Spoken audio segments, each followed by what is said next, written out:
শরীফ ওসমান হাদিকে নিয়ে তারেক জিয়া এবং বিএনপি কঠিন পরিস্থিতিতে পড়েছে। বিষয়টা এমন হয়েছে, দেখেন, কপাল খারাপ হলে যেটা হয়, এখন পর্যন্ত সরাসরি বিএনপিকে দায়ী করার মতো কোনো উপাদান নেই। সার্কামস্টেন্সিয়াল কিছু উপাদান আছে, যেমন ওসমান হাদিকে গুলির সাথে টাকা দেওয়া, কেনা, কোনো কিছুতেই বিএনপি সম্পৃক্ততা প্রমাণিত হয়নি। বিএনপিকে এখানে অভিযোগ করা হচ্ছে বা অভিযোগ দেয়া যায় যে এই শরীফ ওসমান হাদির বিপক্ষে ন্যারেটিভ নির্মাণ করে ওসমান হাদিকে ঘেটু বলে নানান গালাগালি করে হত্যাযোগ্য করে তুলেছেন বিএনপি। অতএব বিএনপি হত্যাযোগ্য করেছে, আওয়ামী লীগ হত্যা করেছে। হত্যা করেছে বলা যায়, কারণ ওসমান হাদি এখান থেকে রিকভার করবে বলে মনে হচ্ছে না। আমরা দোয়া করি আল্লাহ মিরাক্কেল কিছু ঘটাক, আর এখান থেকে রিকভার করলেও সুস্থ স্বাভাবিক জীবন কখনোই হয়তো আসবে না। তো দর্শক, কিন্তু রাজনৈতিক ক্ষতি হয়েছে বিএনপির, কারণ প্রথমে মির্জা আব্বাসকে জনগণ দায়ী করেছে। এমনকি ওসমান হাদির অনুসারীরা যারা তাকে রিকশায় করে ঢাকা মেডিকেল এমার্জেন্সিতে নিয়ে গেছিল, তারাও বিএনপিকে গালি দিতে দিতে তাকে নিয়ে গেছে। শরীফ ওসমানের রক্ত যখন ওসমান হাদির সহকর্মীদের গায়ে লাগাচ্ছিল, সেই অবস্থায় বিএনপিকে গালি দিয়েছে। কতদিন বিএনপি টিকতে পারো, বিএনপি দেখবো, এই যে কথাবার্তাগুলো, এটা মানে বিএনপির কপাল খারাপ। আর কিছুটা ডিজার্ভ করে, কারণ যেহেতু বিএনপি ওসমান হাদিকে হত্যাযোগ্য করেছে ওসমান হাদির বিরুদ্ধে বলে। তো দর্শক, এই জায়গায় মানে অবস্থা যেটা হয়েছে যে মির্জা আব্বাস কিংবা বিএনপি জড়িত থাক বা না থাক, ঘটনা যা ঘটেছে, প্রথমে জনগণ মির্জা আব্বাসকে দায়ী করেছে। এরপরে কায়সার কামালের সম্পৃক্ততা পাওয়া গেছে আসামির জামিন করানোর ক্ষেত্রে। তো এইটা নিয়ে বিএনপি অনেক বিব্রত বোধ করেছে। এখন ওই কায়সার কামাল বা মাহফুজ যারা আছে জামিন করানোর সাথে জড়িত, তারা ফোনই ধরে না। অথচ এটা একজন আইনজীবী করতেই পারেন। আমি একজন আইনের ছাত্র হিসেবে বলছি, এটা একজন আইনজীবী করতেই পারেন, কোনো ব্যাপার না। কিন্তু দর্শক,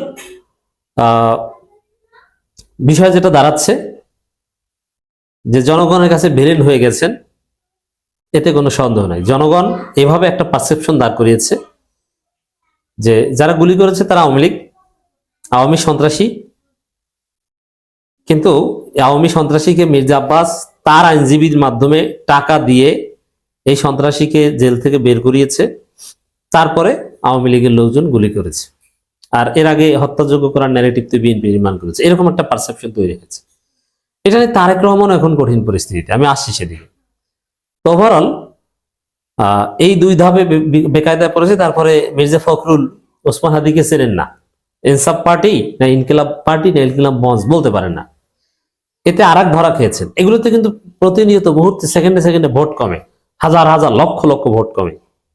বিএনপির চরিত্র মানুষের কাছে স্পষ্ট হচ্ছে। এখন যে অবস্থা, শরীফ ওসমান হাদির আসনে মির্জা আব্বাস প্রার্থী, ওসমান হাদি বাজুক আর না বাজুক, ওসমান হাদিকে যারা হত্যাযোগ্য করেছে, যারা হত্যার সাথে জড়িত বলে মানুষ ধারণা করছে, তারা নির্বাচিত হবে এরকম কোনো সুযোগ নেই।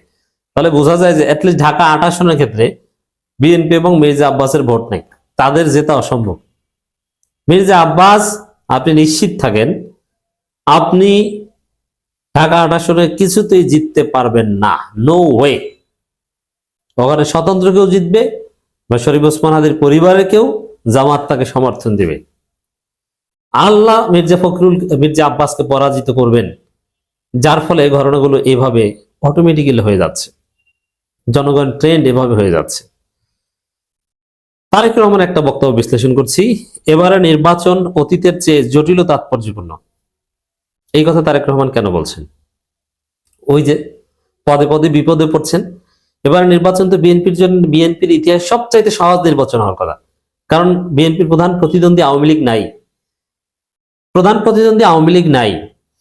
বিএনপি তো খুশিতে খুশি হওয়ার কথা, যেটা ইতিহাসের সবচেয়ে সহজ নির্বাচন হবে আগামী নির্বাচন, কারণ আমাদের প্রধান প্রতিদ্বন্দ্বী নাই, আমরা চোখ বুঝে জিতে যাব। বিষয়টা এরকম হওয়ার কথা না, কিন্তু না, ঘটনা উল্টে গেছে। কি উল্টে গেছে? ভোট শেষ হয়ে গেছে, চাঁদাবাজি করতে যে ধরা করেছে, শরীফ ওসমান হাদির ঘটনায় ধরা পড়েছে, এবং প্রত্যেকটা মুহূর্তে মুহূর্তে প্রত্যেক জায়গায় পদে পদে তারেক রহমান ধরা হয়। দেশে আসার ঘোষণা দিলেও বেকায়দা, না দিলেও বেকায়দা।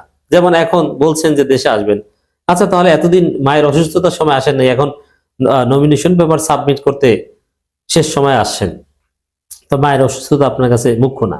তো এমন যে সন্তানই ভালো সন্তান না, সে কিভাবে ভালো রাষ্ট্রনায়ক হবে, প্রশ্ন উঠে গেছে।